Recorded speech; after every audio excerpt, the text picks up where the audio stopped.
Hello everybody. Gage says it's empty. Let's go see what's in the fridge today.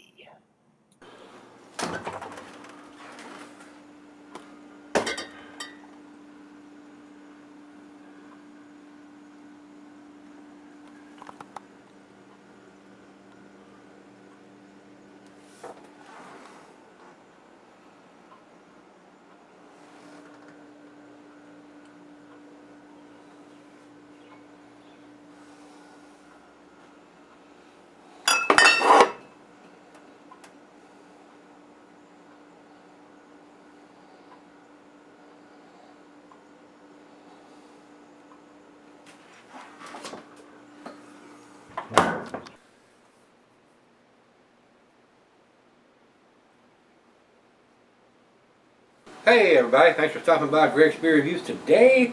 Today's beer comes from Firestone Walker. They're out of California. This is their Creaky Bones. And looks very pricey. Whenever you see these little bottles like this with the cork and the cage in there, usually means it's a pricey purchase, and it was. This is sent to me by my buddy, my brother Nate, and he writes on this one, Firestone Walker, date printed on the front label, 9/26/16, and it was $15 for this bottle. And it says bottle 9/26/16, batch number 3, and they did, looks like 2,600 cases. That's quite a big batch. 5.9% alcohol. Wild ale fermented with sour cherries. So, a barrel-aged version of a wild ale with sour cherries. So we get us another. He sent me quite a few of these sour, tart, wild ale beers. I guess he's trying to help me along so I can try to get my arms wrapped around this style of beer, guys, because it makes my mouth go crazy on the first sip or two. But let's get on with this. A very pricey beer. Nate, thanks again, my brother. I do appreciate your spending your hard-earned money on these beers and sending them to me. I do appreciate it, sir. I really do. So let's get on with this. I don't think I'm going to have an IBU on this beer. I'll take a quick look over at Untapped and see if by chance. No, they don't. 5.7%. So we don't have an IBU on the beer. So we do have an ABV, and we got a bottled on date. And it's been quite a few months in the barrels once they added the cherries. And it's got a great big long description here, guys. I'm just going to shorten it up and tell you.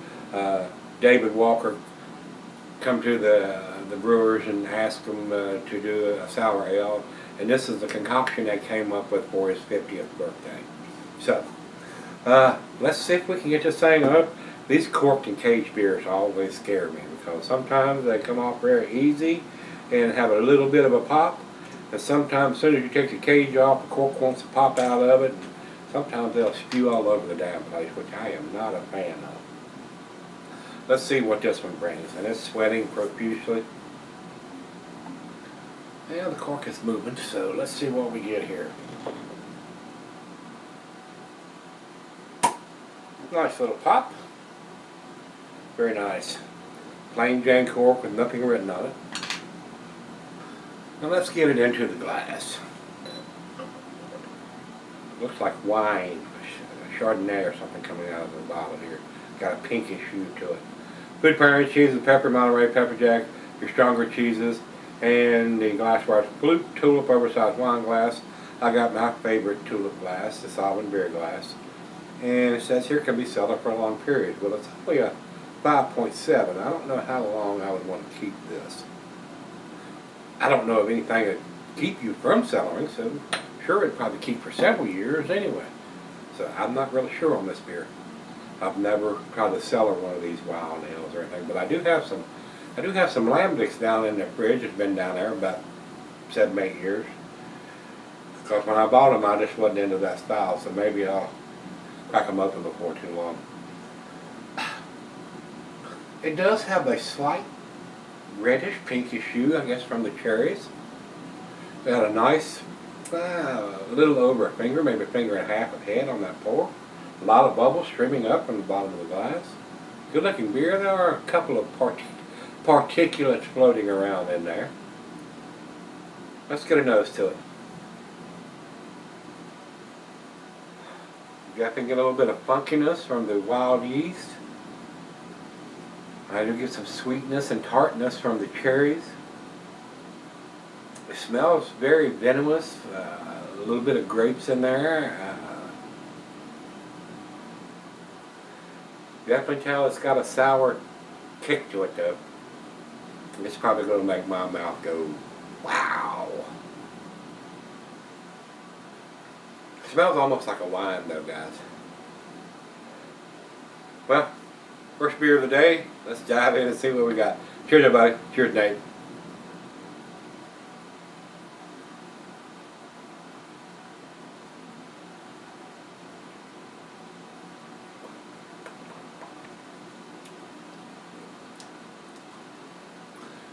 Tart cherries.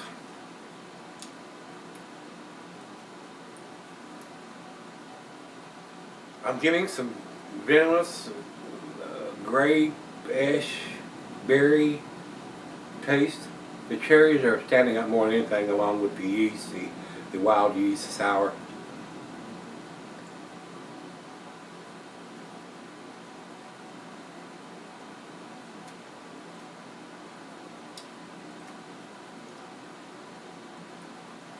This is like a cherry or grape wine on steroids.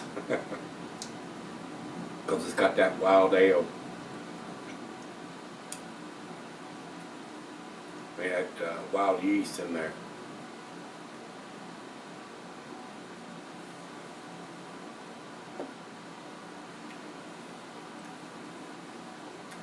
It's not bad. It's pretty good though. After that initial shock, the second sip was a little easier, the third sip was a little easier still. So, very easy to get used to drinking a beer like this if you're into that style of beer, I'm sure. Especially if you had, I mean, of course, you'd have to have deep pockets if you wanted to drink two of these at $15 a pop. But, you know, when they put it in the barrel for 8 months or however long it says that they put them in there, they went through a secondary fermentation when the cherries were added. Special beer. I mean, that's why they put the cork in the cage in it. Whenever you see these little small bottles with the cork in the cage in it, usually it's going to be a pricey beer. I would have expected it to be a bigger ABV than 5.9% though. But that makes it easier to drink without getting too drunk. Well, let me sip on it straight out of the fridge, let her taste it, and we'll come back and do the final chug. Pretty nice beer. Just still trying to wrap my arms around this style of beer, guys. And my brother Nate's trying to help me along. He sent me a few of those wild or sour ale beers to give a whirl. So I'll be right back and we'll see where it ends. All right, guys, I'm back. Got a little left here. Creaky Bones. Reminds me of myself in the morning when I get out of bed. Creaky Bones. Very tasty beer, guys. I think a lot of the wine drinkers would probably really like this. It has a very wine-esque taste to me, like a sour or tart wine would be. So, very reminiscent of that. Very well made. I'm not getting in the alcohol. And it tastes just like what it says it is on the front. Tastes like a sour wild ale with cherries. That's what I'm getting. Final chug.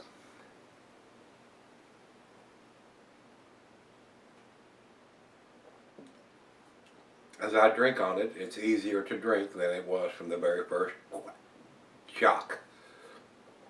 Tasty beer. Guys, to me, it's got the date, it's got the ABV. The IBUs are not that critical. Very tasty beer for what it is. I think it's an A beer. I'm going to give it an A minus, 92 from me on this one, guys. Let's run over to Beer Advocate and see what they say. They say 93. Outstanding. Final check-in, we'll run over to Untapped. they have it at 4.24, which is in their A category also. So it's A beer all around, guys. Very nice beer, a little pricey beer, but you got to realize it's been sitting in a barrel for a while, and it's a corked and caged version of that. So going to add a little cost to it when they do those that process. So Nate, once again, my friend, my brother, do appreciate it. He, like I said, he has sent me several different versions of sour beers. We might do another one tomorrow and see what that brings to the table. So come on back tomorrow, guys, and let's see what we can dig out of the fridge. See you then.